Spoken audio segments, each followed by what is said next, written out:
speaker is Professor Mingguang He. We know he's doing a lot of the red light therapy. So today he wants to talking about the red light therapy in myopia control, update, and efficacy and safety. Please. Thank you so much. It's my great privilege to speak in the APMS sections. Today I'm going to share with you a new modality in the myopia control treatment. So this is about red light therapy. So we're the inventor of the technology and also hold the directorship and shareholder of the manufacturer. So this is a diff care of conflict of interest. So what is a red light? So on the left-hand side, you will see a device that is home use device that emit red light at 650 millimeter visible red light. And the device is actually controlled by a small laptop that can allow you to access internet. With the assigned username and password, you're able to turn on the light, and then the light, the exposure of the light is the protocol is highly controlled by the back-end system. There's a back-end system. So what is the low-level laser? What kind of laser red light we're talking about? So this is low-level laser therapy. The energy through a pupil size, 4 millimeter pupil size is 0.29 milliwatt. So this level of laser, this level of energy is far lower than the photocoagulation, where we normally use 200 to even 3,000 milliwatt. So this energy is extremely low.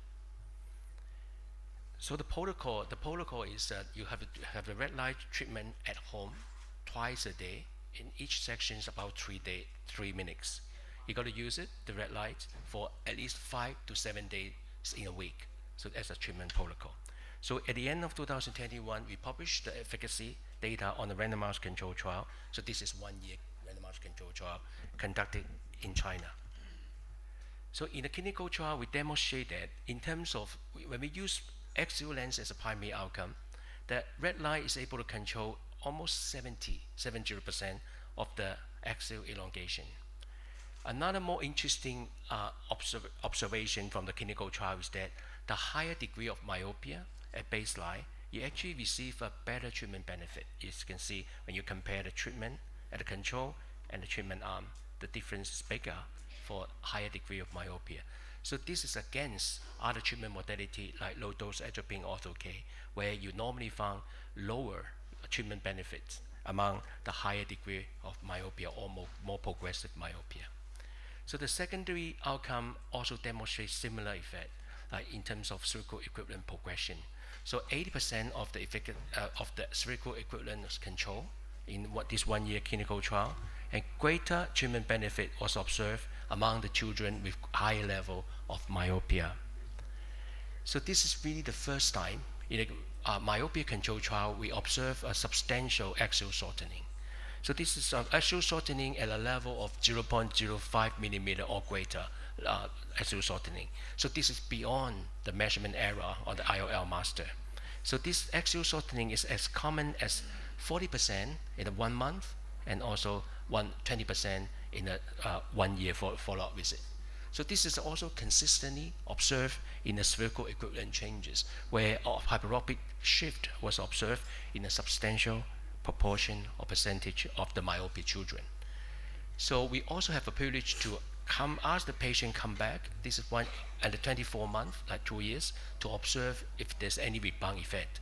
The conclusion is yes, there's a rebound effect. The slope of the change when you stop the treatment is similar to the first year, but it's greater than the second year. So there's a rebound effect.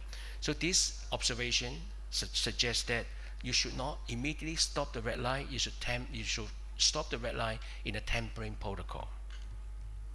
So when in China, we also conduct another trial where we recruit children who did not respond to orthokeratology.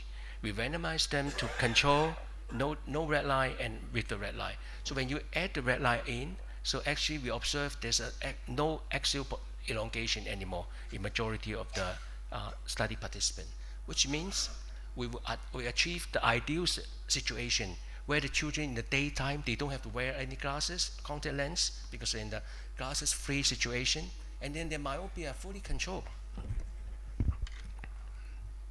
So there are a lot of independent groups, they're working on red light and as a treatment, new treatment modality. They report a lot of in parallel study published by other research group. So this is a meta-analysis completed in 2023, 2 years ago. So they include 13 studies, and then they consistently report a very strong treatment efficacy. And then among this study, there's one study compare the atropine, low dose atropine with red light, then observe the red light got a stronger treatment efficacy. Another trial in Shanghai proved that with the red light, you're able to prevent half of the myopia onset among the myopia children. This is an interesting study. As you might remember, higher degree of myopia got stronger myopia control effect on the red light. So they enroll specifically high myopia children. So in this 1-year clinical trial, they demonstrated with the red light, this is axial lens changes, AL changes, 100% of the high myopia children got axial shortening. Nobody's progressed anymore. And then half of the axial shortening is greater than 0.05 millimeter. Very strong treatment efficacy in the high myopia children. So after this study published, we got a lot of attention. There's a lot of podcasts, interview being conducted. And then also the treatment modality has received regulatory approval in Europe, in CE mark, and also TGA approval, and also in United Kingdom as well. So we have a privilege to work with researchers like Professor Yam and Professor Kyoko Ono-Masui in Japan, and Australia ACO, and also UCSF on running trial to prove the efficacy among different ethnicity group, and also on the higher myopia children, and high myopia in children or even in adults. So in conclusion, the red light therapy is a new treatment modality for myopia control. So as a home use device, it demonstrates strongest treatment efficacy so far. There's a numerous published or proven evidence on this. This is the only treatment that can induce axial shortening and myopia regression. So this is a regulatory approval product. And then when you adopt this technology in your basic clinical clinics, we advise you to focusing on particular on the children with high myopia, because you receive much better treatment benefit, and also the newly onset myopia. Newly onset myopia, remember we have some reverse or axial shortening. Then half of the newly onset myopia after receiving red light treatment, they will go back to ametropia, normal. They don't need to wear glasses. And then you may adopt this technology among those children who poorly respond to the existing current treatment. So, but then, of course, you got to there's a new treatment modality. You got to monitor the side effect. For example, you got to perform OCT scan. Despite the side effect is very rare, but require close monitoring. And also the long-term side effect may need to we need to pay attention to it as well. So we established in Hong Kong. I just joined the Hong Kong Polytechnic University. We established RCSV as a structure. Then substantially, there is a research center that generate or produce new solution and products. You're welcome to discuss with us for any new idea.